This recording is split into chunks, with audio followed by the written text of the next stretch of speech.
Selamat sore semuanya. Sore guys. Gimana kabarnya hari ini? Hari ini hari Sabtu lagi kita bertemu dengan kalian semua. Hari ini kita agak berbeda ya, karena kalau biasanya kan persekutuan gitu. Minggu lalu kita udah ada persekutuan bareng sama pemuda. Persekutuan ini tentang Persekutuan Paskah Paskah juga. ya, Persekutuan perayaan Paskah. Gimana kemarin, seru nggak? Mana? Tentang apa ya kemarin? Tentang apa itu? Tentang apa sih? Ayo, ada yang tahu nggak? Ada yang tahu nggak? Coba nanti tulis di komen. Tulis di komen. Hari ini kita juga mau bahas nggak jauh-jauh tentang Paskah ya, karena masih vibes-vibesnya Paskah gitu. Masih dong. Nah hari ini aku ditemenin sama ada seseorang yang spesial, Ding ding ding ding. pendeta tapi pendeta muda, Masih sugar ingat? daddy-nya. Sugar daddy itu Sugar daddy biasanya itu- konotasinya macam-macam ya. Ya ini sugar daddy yang baik, nggak yang buruk. Karena kalau sugar kebanyakan diabetes. Dia kan? diabetes. Jadi ini sugarnya tapi yang less sugar. Less sugar berarti ya. Less sugar daddy gitu. Oke, hari Aduh. ini aku ditemenin sama Kak Osa. Halo Kak Osa. Halo Ken, halo teman-teman. Halo. Jadi hari ini kita mau bahas tentang Paskah itu penting nggak sih? Nah, kalau di Paskah. judulnya itu apa ya hari ini judulnya? Paskah itu harus nggak sih gitu? Harus nggak ngerayain Paskah Iya. gitu ya. Karena ternyata setelah kita melakukan survei ini, ternyata tuh banyak yang nggak paham apa itu Paskah. Kemarin tuh Kak Esta nanya-nanya sama teman-teman remaja, terus ada pemuda juga. Ada yang jawab katanya Paskah itu turunnya Roh Kudus. Ada yang ngomong kenaikannya Tuhan Yesus. Ada yang ngomong kematiannya Tuhan Yesus. Oh. Banyak-banyak gitu Mungkin kan. itu pas sekolah minggu dia nggak masuk pas hari Iya. itu ya. Atau lagi Mungkin- ke toilet ya Iya, kan. kalian Jadi- Paskah yang lagi bagian ceritanya itu belum datang gitu. Datangnya cuma bagian persembahan atau enggak aktivitas gitu ya kalian ini. Iya. Gitu. Nah sebenarnya tuh, nah langsung kita masuk aja ya. Oke. Paskah itu apa sih sebenarnya? Definisi dari Paskah itu apa? Oke, jadi kenapa kita harus ngerayain Paskah dan apa sih itu Paskah ya? Jadi Paskah itu adalah hari kebangkitan Tuhan Yesus. Tentu kita udah banyak tahu dong soal itu. Nah, cuma kenapa itu jadi yang penting ya? Bahkan kalau kita lihat dari serangkaian perayaan-perayaan orang Kristen, salah satu yang sangat sentral atau yang bisa dibilang yang paling sentral adalah Paskah sebenarnya. Gitu.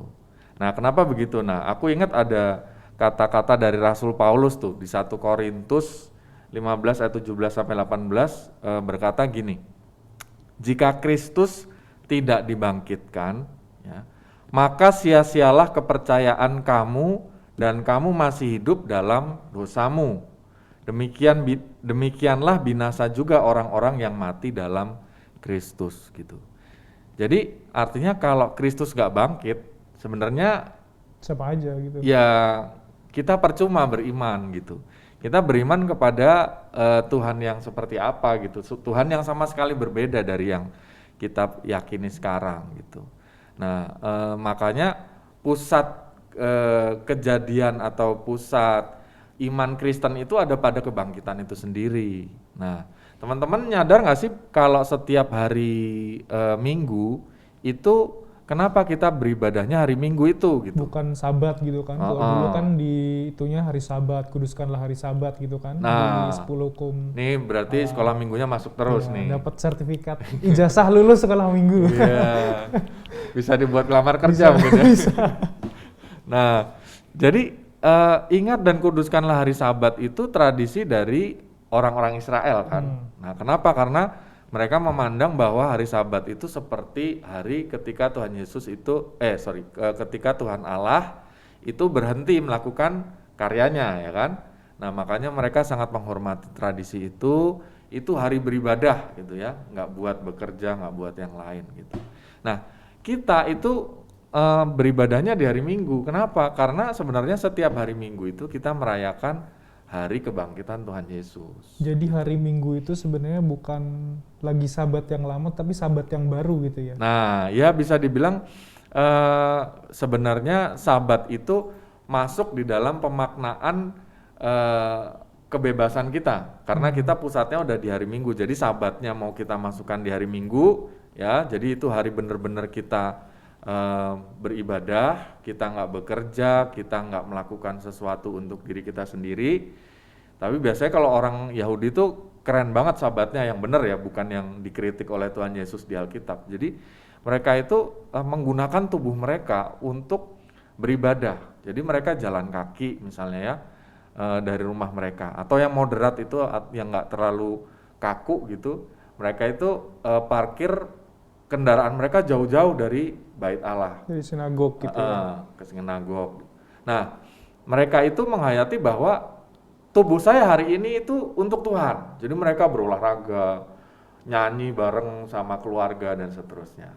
Nah, itu harusnya masuk dalam pemaknaan di hari kebangkitan kita sekarang juga gitu. Dengan pemahaman bahwa ini bukan sekedar beristirahat loh gitu. Ini mensyukuri bahwa kita itu lahir baru karena kita punya Tuhan yang bangkit.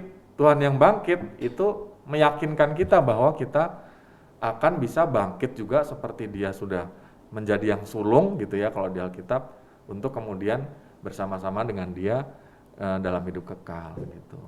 Itu berarti alasan kenapa hari Minggu jadi hari libur gitu ya. Nah, kalau itu memang bisa dilihat perspektifnya macam-macam ya, tapi memang kebudayaan Roma pada waktu itu yang sangat kuat ya, bisa dibilang menjadi seperti sentral kekuatan politik yang ada di bumi pada waktu itu. Dan ketika Kaisar jadi Kristen di abad keempat itu, nah kemudian kan berkembang nih, nah pasti ada pengaruhnya di mana hari liburnya itu di hari kebangkitan Tuhan, hari untuk beribadah gitu. Jadi yang masih bilang Paskah itu turunnya Roh Kudus, apalagi kenaikan Tuhan Yesus, tenggelamkan saja. Tenggelamkan atau ikut CD, ikut katekisasi bersama Kak Osa, daftar, nanti dapat tugas suruh menjelaskan apa itu hari Paskah. Gitu. Nah sekarang kita mundur lagi nih ke sebelum Paskah. Kalau sebelum Paskah kan berarti ada namanya Prapaskah atau masa-masa sebelum Paskah itu. Nah di masa-masa sebelum Paskah kita tahu kan kalau misalnya mau masuk masa Prapaskah itu ada yang namanya Rabu Abu atau dimulai dari hari Rabu. Kemudian sebelum hari Paskah itu ada 3 hari suci, yaitu Kamis Putih, Jumat Agung, sama Sabtu Sunyi. Ya. Nah, itu apa sih maknanya? Kadang kan juga ada beberapa orang yang mengira itu tradisi dari orang Katolik gitu. Kita sebagai orang Protestan tuh gak boleh lah gini. Itu sebenarnya gimana sih? Ya, Nah, ini menarik nih ya. Jadi kita seringkali membedakan antara kita sama Katolik gitu. Padahal tahukah kita bahwa, atau ingatkah kita, Protestan itu asalnya dari Katolik sebenarnya. Iya. Dulu kan gereja Barat tuh. Jadi gini, kalau kita ingat-ingat lagi, bisa dilihat di podcast sebelumnya. Oh ada ya? Ada. Oke. Aku sama Kak Kevin pernah bahas itu juga. Bahas itu ya, sip. Nah, pantengin tuh yang itu. Jadi mungkin dapat pencerahan juga soal gimana gereja menyebar ya. Kalau kita ingat tuh sebenarnya kan gereja satu. Nah, cuma dalam perkembangan ada yang mempertahankan tradisi ketimuran ya, itu namanya gereja ortodoks. Jadi kayak kalau kita lihat tradisinya mirip seperti saudara-saudara gitu ya. Umat Yahudi atau umat Muslim, dengan maksudnya dengan kerudung dan seterusnya. Bahkan laki-lakinya juga begitu gitu, karena itu tradisi ketimuran. Nah, ada yang dekat dengan kita, yaitu gereja Barat atau gereja Katolik. Nah, dari situlah sebenarnya dari awal itu sudah punya rangkaian perayaan pemaknaan Paskah itu dimulai dari Rabu Abu gitu.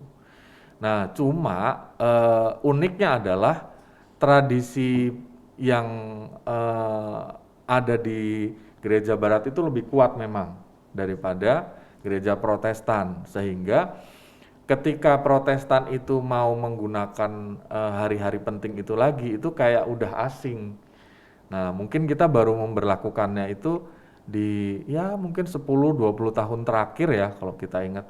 Dulu mungkin kita nggak pernah tuh tahu yang namanya Rabu Abu, Kamis Putih, taunya pokoknya Prapaskah, langsung Jumat Agung, tiba-tiba Paskah gitu ya kan? Cari telur gitu. Cari telur gitu. Nah, itu menarik tuh. Nanti mungkin kalau ada kesempatan kita bahas soal itu. Nah, jadi Rabu Abu itu adalah tradisi gereja mula-mula gitu. Bukan Katolik tapi mula-mula. Iya. Purba sekali. Iya, jadi gereja purba. dan kita asalnya kan dari situ. Kita mengembalikan tradisi yang sudah lama tidak dipopulerkan begitu. Dan itu adalah memang jati diri kita. Jadi bukan sesat, bukan berbeda. Kalau kita bilang itu Katolik, kita tuh sebenarnya istilahnya keturunannya dari gereja Barat atau gereja Katolik itu. Jadi Rabu Abu itu mempersiapkan diri untuk menyambut Paskah kan. Jadi kita berpuasa, kita berpantang, kita diolesin abu gitu. Ya. Kalau yang yang diolesin tuh biasanya kan diingetin kamu nanti jadi abu lagi, jadi Dari abu ke abu gitu. gitu kan. Itu mengingatkan kita mau ngerayain kebangkitannya Tuhan, kita udah bener-bener belum gitu. Nah terus Kamis Putih itu masa dimana akhir dari berpuasa kita gitu. Nah biasanya ada yang melakukannya beda-beda sih, tapi itu sebenarnya prinsipnya sama. Jadi hari Selasa itu udah selesai, ada yang hari Selasa udah selesai, ada yang hari Kamis di Kamis Putih. Jadi biasanya berbuka puasa bersama itu di hari Kamis dengan perjamuan bersama gitu. Terus dengan perjamuan bersama itu biasanya juga menghayati ketika perjamuan terakhir Tuhan Yesus membasuh kaki, merendahkan diri. Kita Sebenarnya diajak. kalau Kamis Putih itu lebih kayak perayaan di dalam keluarga gitu ya. Kalau misalnya di dalam kontekstual sekarang gitu kayak bersama-sama dengan keluarga. Iya, ya. Nah ini menarik bicara soal keluarga ya. Jadi kalau kita lihat pemaknaan ini mendorong kita untuk melihat bahwa ketika merayakan Paskah itu bukan buat saya dan Tuhan doang gitu, tapi saya dan orang yang di dekat saya gitu. Kan nggak enak kan kalau misalnya kita lagi, misalnya nih ya, lagi zaman kayak gini, kita mau basuh kaki siapa? Kita di kos-kosan gitu misalnya ya, kita nggak punya orang lain, nah masa agak basuh kaki sendiri gitu ya? Basuh kaki sendiri gitu. Nah ini kan enggak, jadi kita diingatkan untuk kita belajar seperti Yesus untuk dunia ini gitu, untuk keluarga kita. Kalau di kos-kosan berarti ya kita harus punya jejaring bersama dengan yang lain untuk bisa melayani mereka gitu. Nah kalau Jumat Agung kan kita udah tahu itu hari kematian Tuhan Yesus, makanya seringkali di situ dirayakan perjamuan kudus, benar-benar darah Yesus, tubuh Yesus tercurah hari Paskah. Oh ya, terus tentang tadi perjamuan kudus itu. Kan kalau di dalam cerita aslinya nih, kalau teman-teman yang suka ikut sekolah minggu, kalau misalnya di Kamis Putih itu kan sebenarnya perjamuannya ada di situ, bukan di hari Jumat Agung. Nah, kenapa sekarang tuh kita melakukan perjamuan itu di Jumat Agungnya, bukan di Kamis Putihnya? Nah, iya, ini menarik sih ya. Jadi agaknya perjalanan sejarah itu membuat gereja memutuskan untuk bisa memaknai satu persatu gitu, supaya nggak hilang pesan Alkitabiahnya.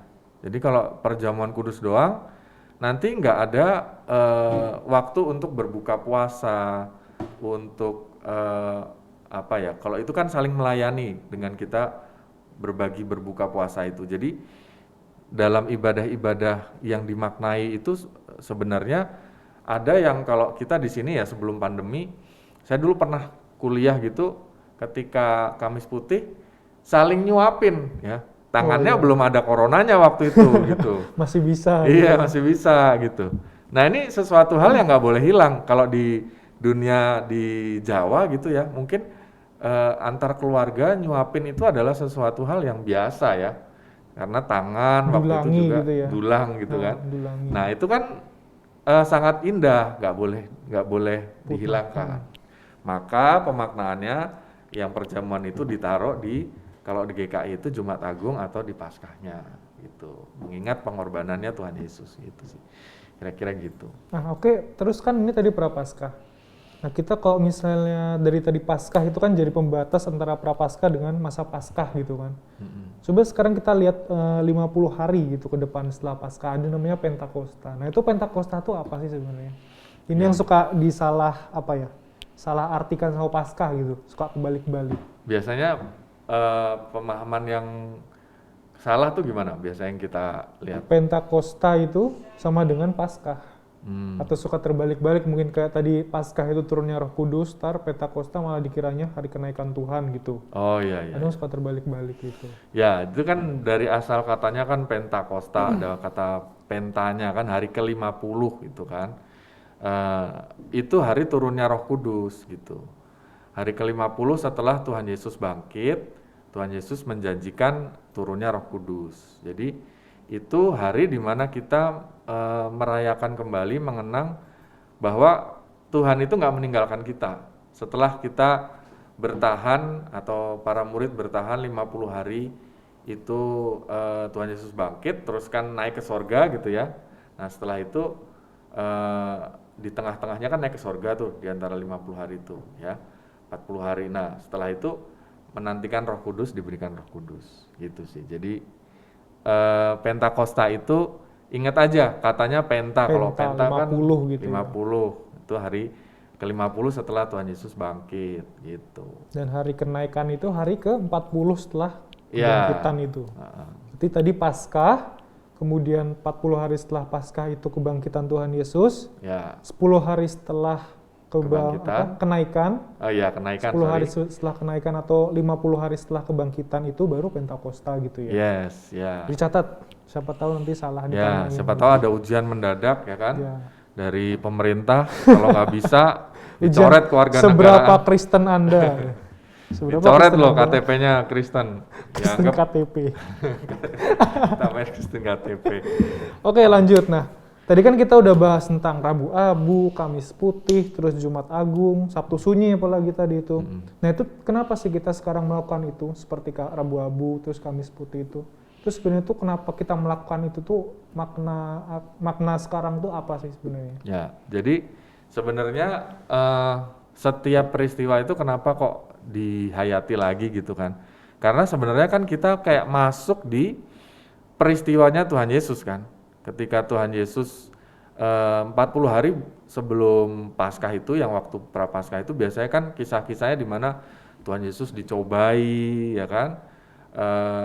Ketika kita diingatkan untuk bertobat. Jadi masa-masa benar-benar rapuh, benar-benar merasa seperti perjalanannya Tuhan Yesus itu. Kalau Tuhan Yesus kan puasa, kalau kita mungkin kayak godaannya tuh 44, 55 Harbolnas. Oh, Harbolnas. Okay. Itu kan suatu godaan juga. Sekarang kan? Harbolnas. Harbolnas itu Harbolnas, ini banget ya buat anak gratis muda. Ongkir. Yes, Apalagi kan kemarin tuh aku lihat berita tuh katanya pemerintah bataskan itu untuk yang mudik. Tapi katanya gratiskan ongkir. Untuk ini juga godaan. Sama aja ya. Iya, godaan juga. Jadi di rumah tapi belanja gitu kan. Nah, itu kan juga godaan yang sangat-sangat menguncang dalam masa Prapaskah gitu kan. Ya. Jadi kita seolah-olah kayak dibawa ke apa yang dialami Tuhan Yesus, tapi dalam konteks kita sendiri sekarang. Di masa ini gitu. Kalau Tuhan Yesus sebagai manusia, dia lapar ya, dia dicobai iblis, pasti ada dalam tekanan. Kita mungkin punya tekanan sendiri dalam kehidupan kita ini. Nah, kita seolah-olah seperti menghayati perjalanan hidup kita itu akan bersama-sama seperti perjalanannya Tuhan Yesus itu.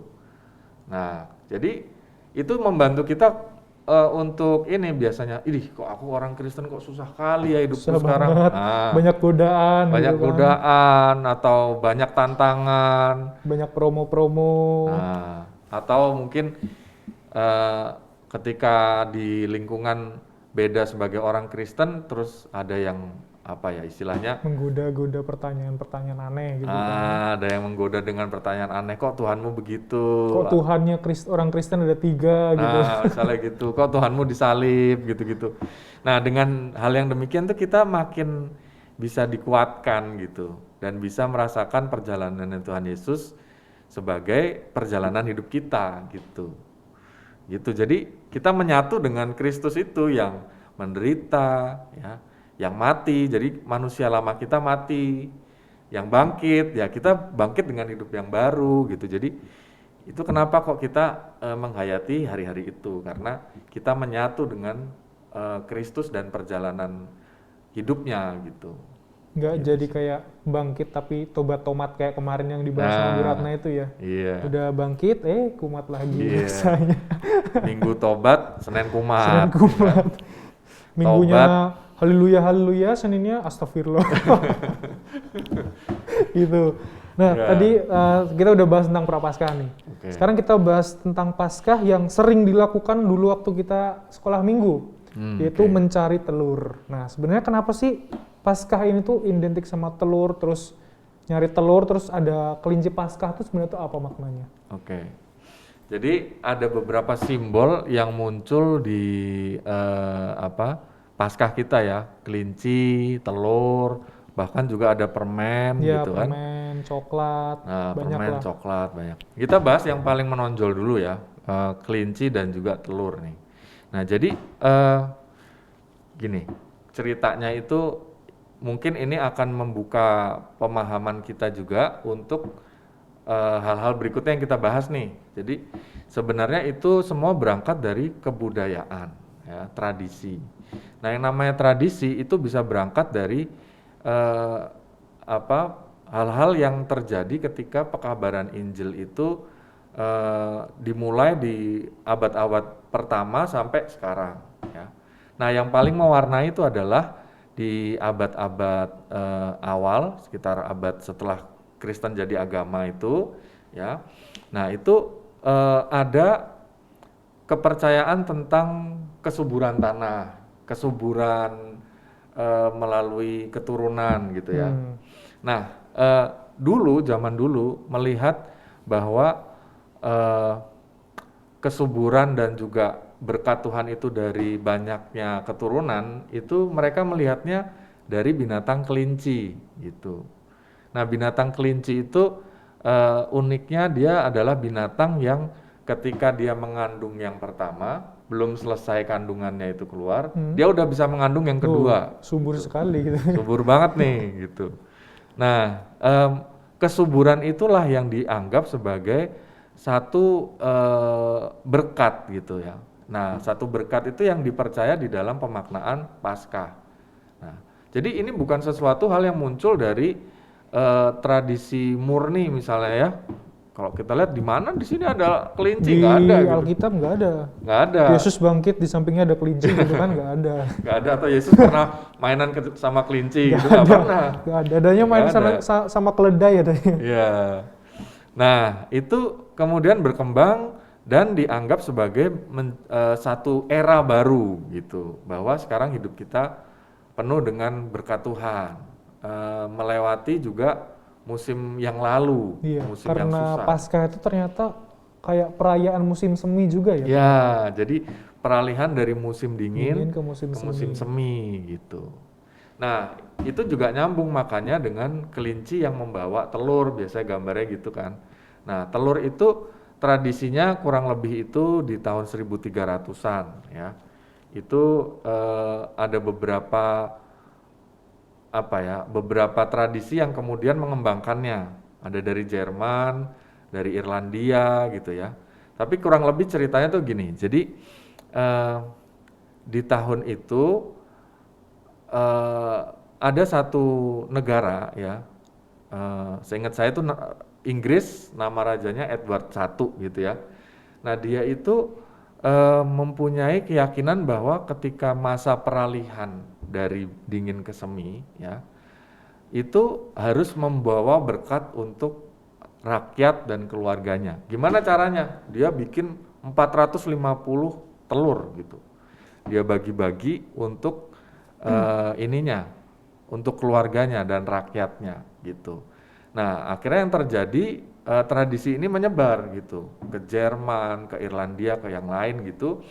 Dan ini menjadi sesuatu yang kemudian bahkan di Irlandia yang saya ingat itu diberikan kepada orang-orang secara spesifik sebagai berkat gitu. Karena pas masa sebelumnya itu mereka belum bisa menikmati telur ya. Mungkin kalau buat kita kayak telur sekarang ke burjo nasi telur dapat gitu ya.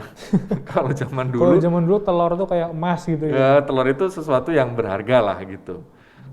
Coba deh tanyain sama orang tua kita, kakek nenek kita. Mereka makan telur itu dibagi-bagi satu rumah gitu. Satu telur tuh bisa dibagi Iya, bisa dibagi berapa bentuk gitu ya. iya. Jadi ada yang cuma dapat seperlimanya dan seterusnya tergantung dari ininya. Nah, akhirnya di masa itu juga mereka berpuasa akan telur itu. Kayak ini sesuatu yang berharga dan saya akan membagikan itu, gitu. Berpuasa di musim dingin atau di masa prapaskah ya, untuk kemudian dinikmati di masa Paskah. Gimana caranya? Ya dikumpulin, nanti di hari Paskah bisa dimasak gitu ya, kemudian dibagi-bagi. Jadi ada simbol-simbolnya, misalnya satu untuk seorang pria. Kenapa? Dia sebagai seorang pekerja gitu ya, dia membanting tulang untuk keluarganya. Yang kedua, 2 telur untuk pria terhormat, 3 telur untuk orang-orang miskin, 4 telur untuk orang yang sangat miskin atau termiskin dan Paling pengemis miskin gitu. gitu. Ya gitu.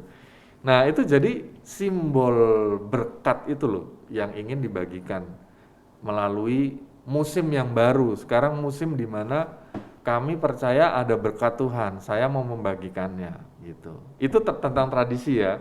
Kalau tentang pemaknaan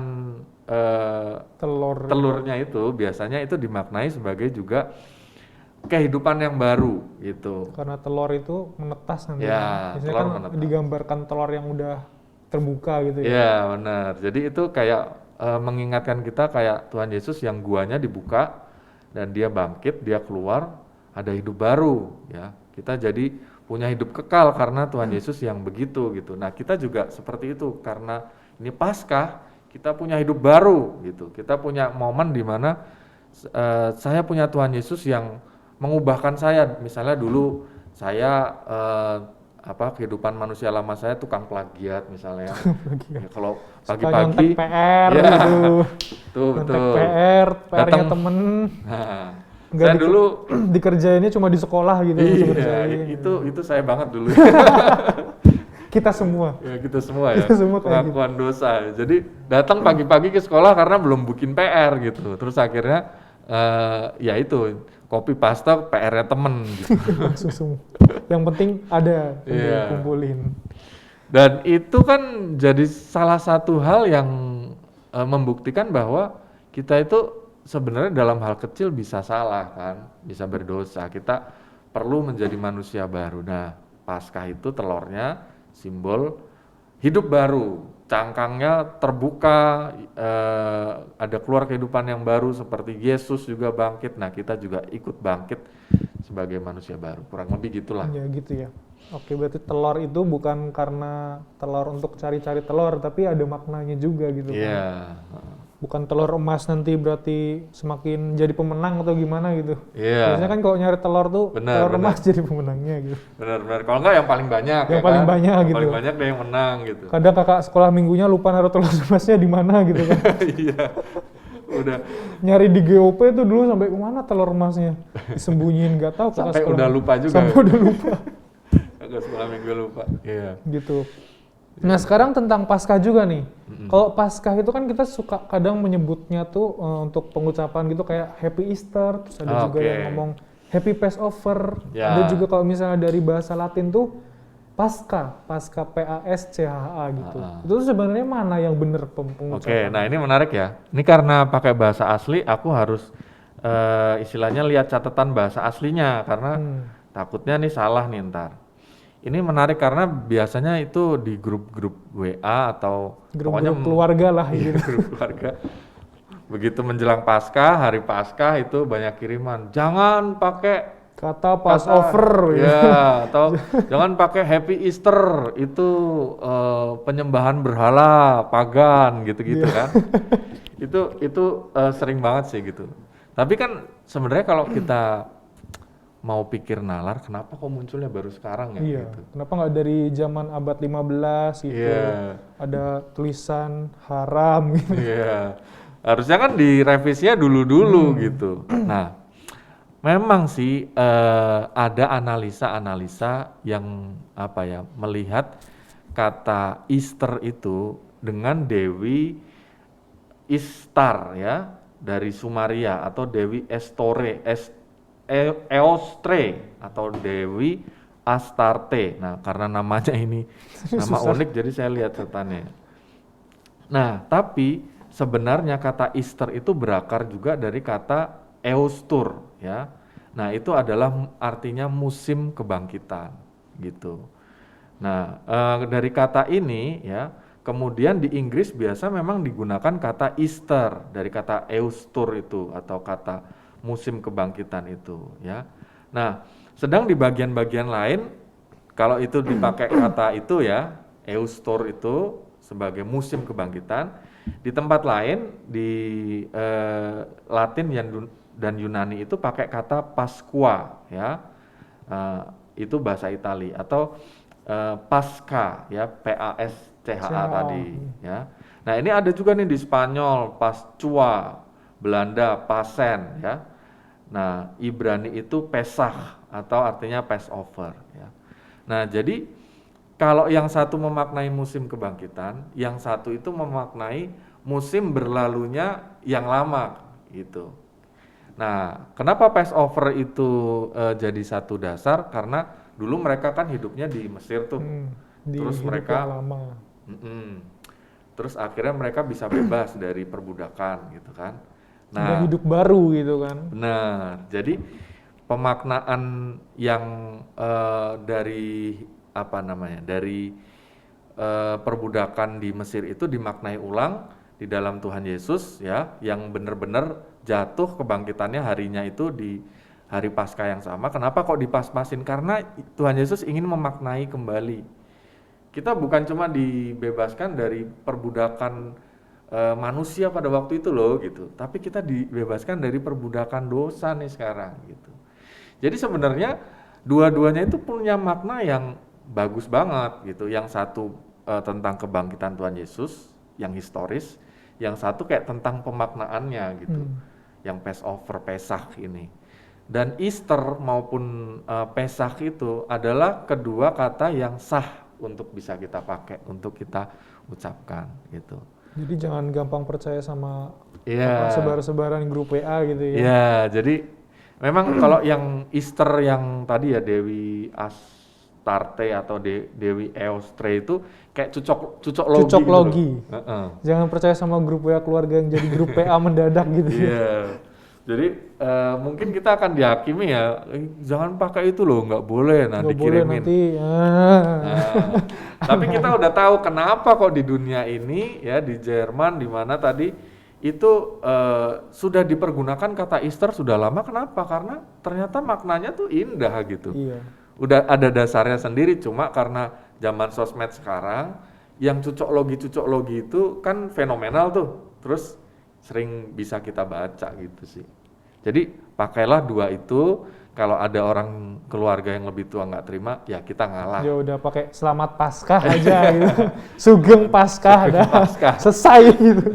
Aman. Gitu. Jangan udah Selamat Paskah, Simbah, Opung, Oma. Iya, nggak bakal dikatakan sesat kalau itu. Aman, cari jalan aman aja. Gitu. Iya, gitu. Nah, oke, sekarang kita ada pertanyaan lagi nih. Sekarang pertanyaannya lebih panas lagi. Oke. Nah, pertanyaannya ini agak harus kayak mikir juga. Kalau kemarin aku juga dapat pertanyaannya dari siapa ini? Dari siapa kemarin? Dari Kak. Oh iya, oke. Dari seseorang. Oke. Nah, ketika waktu itu kan hari Jumat Agung ya. Ketika Yesus itu dibawa ke pengadilan di depan Pontius Pilatus. Nah, ada orang yang berspekulasi kayak gini, ketika Pontius Pilatus itu menjatuhkan vonis, itu tuh ada yang merasa Pontius Pilatus itu sebenarnya benar melakukan itu, tapi juga ada yang merasa Pontius Pilatus itu salah menjatuhkan vonis itu. Itu tuh sebenarnya itu gimana? Apakah Pontius Pilatus itu melakukan hal yang benar atau salah? Oke, jadi pertanyaannya, kan gara-gara Pontius Pilatus menjatuhkan hukuman, Tuhan Yesus jadi mati di kayu salib, kita selamat dong gitu kan.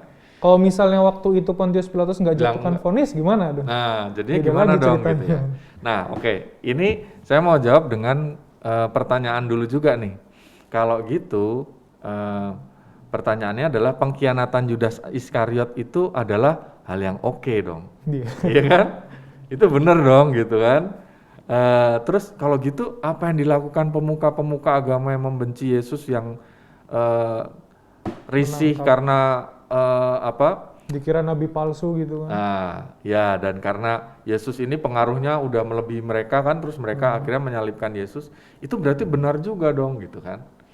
Nah, itu adalah pola pikir yang membuat begini, kita bisa memetakan bagaimana kita melihat dunia ini. Nah, saya mau ajak kita melihat ada 3 bagaimana kita melihat kejadian-kejadian di dunia. Yang pertama itu takdir. Takdir itu seperti yang tadi kita pahami ini tadi, ya. Pokoknya takdir itu segala sesuatunya udah dari sononya, gitu ya. Jadi kita hidup di dunia ini menjalankan yang udah diatur oleh yang kuasa, gitu. Manut gitu aja. Manut. Jadi bahkan yaitu siapa namanya, Pontius Pilatus itu melakukan itu benar, Yudas Iskariot itu benar, gitu ya. Nah, pemahaman ini disebut sebagai pemahaman takdir. Manusia itu jalanin seperti, ya mohon maaf, kayak robot gitulah ya. Nah gitu, jadi seolah-olah ini. Tapi ini kan jadi rancu ya, karena rancunya, kalau gitu kenapa di Alkitab Yudas Iskariot dikatakan salah gitu ya. Pengkhianat gitu kan. Pengkhianat dan seterusnya, dan orang-orang Farisi dikritik Yesus gitu. Nah, makanya kekristenan tidak menerima yang pertama ini ya. Nah, yang kedua adalah pandangan kejadian di dunia itu sebagai nasib. Nasib itu gini, kalau misalnya saya tadinya adalah seorang Orang jahat gitu. ini, Pendosa. ya itu bisa, tapi saya mau ininya di kejadian di prestasi gitu ya. Jadi saya nih tadinya seorang bellboy, tukang ambil bola di lapangan, pinggir lapangan. Terus akhirnya saya jadi seorang pesepak bola terkenal gitu. Nah itu karena saya yang bisa mengubah nasib saya, kerajinan saya gitu. Bener nggak? Ada benernya ya, tapi tidak seluruhnya ya kan.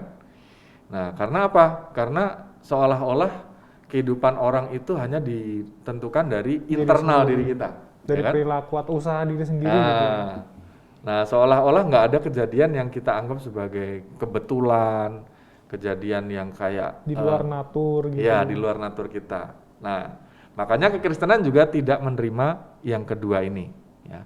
Apa yang diterima kekristenan? Yang ketiga yang namanya, saya bisa katakan rencana Tuhan. Rencana Tuhan tuh gini, Tuhan ini punya rencana nih. Misalnya misalnya kita berdoa nih, Kenneth berdoa, Tuhan berikanlah aku jodoh ya Tuhan, gitu kan. Misalnya gitu ya. Nah, bisa nggak ketika Kenneth berdoa gitu doang, tapi dia nggak mau kenal sama siapa-siapa, terus akhirnya dapat jodoh? Bisa aja. Bisa kalau ada zaman mujizat. Siti Nurbaya kali ya. Jadi dijodohin pokoknya. Langsung turun Terus gitu. jatuh dari atas gitu kalau nggak. Nah, itu kan apa ya, menurut nalar kita nggak bisa. Karena apa? Karena Tidak manusia berusaha gitu. harus berusaha dong. Nah, makanya rencana Tuhan itu adalah sinergi antara manusia dan Allah gitu. Nah, karena itu kalau kita membayangkan kita bisa mendapatkan sesuatu, itu adalah sinergi antara berdoa dan bekerja itu ya. Nah, jadi kalau kita lihat kejadiannya Pontius Pilatus itu benar apa enggak, ya kita tetap bilang bahwa itu kejadian yang salah karena dia cuci tangan. Iya. Gitu. Tapi nubuatan Allah bahwa ia mengirim anaknya untuk memberi hidupnya pada dunia ini, dan dunia itu melakukannya seperti itu ya, dengan kekejaman dan sebagainya, itu adalah pilihan dunia ini gitu.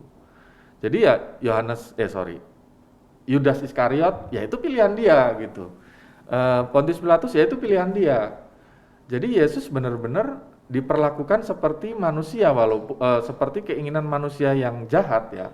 Walaupun Allah memang mengirimkannya untuk menebus dosa manusia, untuk mengorbankan dirinya karena tahu bahwa dengan dia melayani pasti ada banyak kepentingan yang tidak suka dan dia pada akhirnya harus mati begitu. Tapi bagaimana matinya itu adalah pilihan manusia itu gitu. Jadi itu yang dinamakan rencana Tuhan itu. Jadi Yesus memang dikirim untuk menebus dosa manusia, Tapi manusianya memilih untuk berbuat jahat itu kembali pada Oh, manusia. berarti caranya mungkin yang berbeda-beda gitu ya. Kalau misalnya Yesus tetap disalib, cuma caranya nggak lewat vonis Pontius Pilatus gimana? Ya, bisa Tetap bisa jadi. jadi. Karena kan kita lihat sebenarnya mereka kan ini kan orang-orang yang agamis ya, tapi mereka nggak punya apa namanya Power. kayak power hukum gitu. Nah, untuk menghukum orang harus dari ini pemerintah Romawi yang ngasih izin karena yang menjajah mereka pada waktu itu. Jadi mereka istilahnya cari cara gimana supaya pemerintah Romawi itu ngasih keputusan mereka untuk bisa membunuh Yesus gitu. Nah, kalau tidak dengan cara seperti itu bisa jadi ya dalam bayangan saya ya, bisa jadi mereka tetap mencoba sampai bisa ya dengan intrik-intrik, atau kalau nggak bisa sah ya mereka tidak lakukan dengan sah, tapi dengan sembunyi-sembunyi dan seterusnya. Berarti rencana Tuhan itu satu tujuan, cuma banyak caranya gitu. Ya, gitu. Makanya kita nggak mungkin semua cara dicoba. Berarti Ya. harus ada satu cara yang tetap untuk sama satu tujuan gitu. Iya, jadi kayak kita bayangin nih, saya punya keinginan untuk hidup baik, saya punya cita-cita ini itu. Tapi jangan kita bayangin kita ditakdirkan untuk nanti lewat jalan sini. itu kayak robot sini. banget sih Iya. gitu. Tapi itu semua pilihan kita, dan petualangan itulah yang menjadi kita berproses bersama dengan Tuhan dengan kejutan-kejutan di depan mata kita, dan Tuhan merespon bersama dengan kita. Jadi bukan seperti udah di set dari awal kayak gimana, enggak, tapi Tuhan tahu bahwa rencana Dia baik untuk kita bersama dengan Dia memilih hal-hal yang ada di sekitar kita gitu. Berarti tetap banyak cara yang kita coba dan kita nanti bakal terkejut gimana. Iya, itu kayak Tuhan berproses bersama Iya. kita gitu. Oke, berarti gitu ya untuk pertanyaan ini. Nah, satu lagi pertanyaan terakhir nih sebelum kita tutup. Tadi kan kita udah singgung tentang persamaan Paskah yang tentang kematian dan kebangkitan Yesus dan keluarnya Israel dari tanah Mesir. Nah, itu sebenarnya tuh kenapa disebut sama-sama Paskah? Terus kenapa ada juga kalau waktu keluarnya Israel dari Mesir itu kan ada yang namanya anak domba yang disembelih tuh. Nah, kalau misalnya dalam kematian Yesus tuh siapa yang disembelih atau apa yang disembelih, anak dombanya tuh apa? Atau siapa gitu? Oke, jadi ini bicara tentang sebenarnya soteriologi atau doktrin keselamatan, dan juga bicara tentang teologi penebusan dosa gitu ya. Nah, gini, ini kalau bicara di kuliah teologi ini ngabisinnya beberapa mata kuliah gitu. Ini sama kok, PA juga gak selesai-selesai. Selesai ya. Nah, oke, tapi mungkin saya mau membawa gambarannya sederhana begini. Jadi ketika pemahaman kita tentang Allah yang adil itu ya adalah Allah yang konsekuen dengan keadilannya, ya kan? Karena ketika Dia bilang upah dosa adalah maut, ya semua kita manusia berdosa ini harusnya binasa, mati. Mau dosanya seperti apa, beda-beda, tapi kan kita nggak bisa nyelamatin diri kita sendiri, soalnya kebaikan kita di mata Allah itu seperti kain kotor kalau di Alkitab bilang gitu kan. Nah, akhirnya bagaimana kita supaya bisa selamat? Dia memberikan anaknya, yang kalau dalam perjanjian lama itu digambarkan sebagai yaitu domba ya, yang sebagai penebusan dosa gitu kan.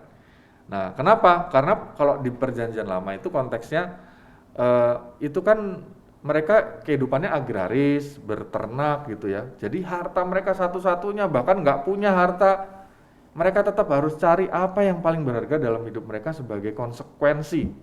Saya itu sungguh-sungguh bertobat di hadapan Allah gitu. Ini hidup saya gitu kan. Nah, kalau di perjanjian baru karena tahu bahwa manusia nggak mungkin berbuat itu terus dan nggak bisa menghapus dosa mereka, Yesus itulah yang menggantikan harusnya kita yang mati itu.